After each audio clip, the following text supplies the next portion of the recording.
nahuli ba itong app? Ilan sila nagdato? Anin po? They are now under arrest? Nadimanda na po na. Detained? Nagpiyasa po ata. How were they discovered to have committed the crime? Ang YASCOR po at naatasan natin mag-conduct ng investigation dahil alam natin na empleyado nila ang nakakakita lang sa bagay. So madali pong napaamin. Inamin naman nila sa investigation. So kinabukasan, nag-file po kami ng pina-terminate na namin po at the same time, pinademanda. Tayin mo na lang. Takin mo na yung pulis doon. Marami yan dyan.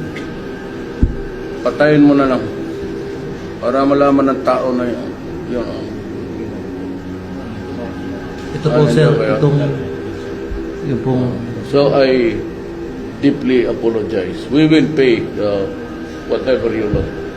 nabayaran na sir. Ha? Binayaran po yung lahat. Ay putang ina yung digo-digo to. Walang ariglo dyan. Pag hindi, parang ako kaya, hindi ninyong gawin, ako ang papatay dyan. Isasalvage ka. Putang ina, sinabi na nga, wag.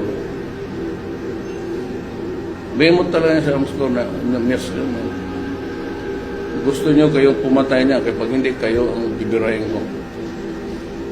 Pilipino hindi matuto pag hindi mo ginanon eh.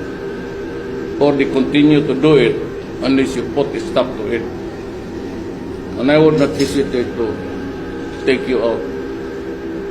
Total, marami na lang rin akong kaso dyan. Dagdagan ko na lang. Naligo naman ako, basa na ako, maliligo tayo nito. I want government, whoever is the spokesman, I don't care anybody of you here connected with to make a public apology. And sino yung nandiyan in charge kayo mag-raise ng amount, you pay the,